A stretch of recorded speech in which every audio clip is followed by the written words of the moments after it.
Yomon fikr sizni yaxshilikka olib boradi-da. Mana o'sha o'g'rilik masalasida tasavvur qiling, yuz oldida bir kishi yuribdi. Qaysidir inson ko'chada yuribdi mahallada. Men bu insonni yaxshi inson deb o'ylashim mumkin. Yomon gumonga bormayman-da, yaxshi inson deyman. Oynalar ham ochiq, balobatlar uyda, bolalarim bor. U psix qanaqadir. Kiradi, nimadir qiladi. Men u inson o'g'ri deb o'ylashim mumkin. Mana ikkita variant ko'rib chiqaylik. Men uni yaxshi inson deb hisobladim va deylik, u meni uyimga kirmadi, hech narsa qilmadi. Oynalar ochiq bo'lsa ham uyimga kirib nimadir qilgani yo'q. Bo'ldi, hech narsa bo'lmadi. Bu hech qanaqa hech narsa yo'q. Ikkinchi holat, men uni yaxshi inson deb hisobladim, lekin u kirdida nimadir qildi, bolalarim bilan nimadir qildi, nimadir bo'ldi. Bu yerda men yutqizdim. Juda ham yomon oqibat bo'ldi.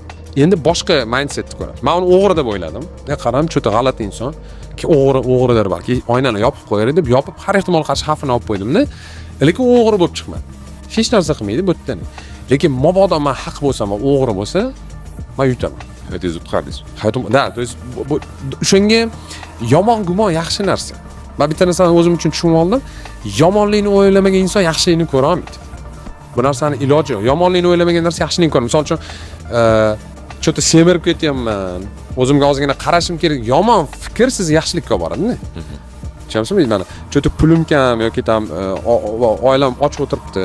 Bunaqa yashab bo'lmaydi deb yomon, haligi kim uchun noshukrlikda tuyulishi mumkin. Lekin mana shu negativ fikr siz pozitiv o'zgarishlarga olib kelishi mumkin.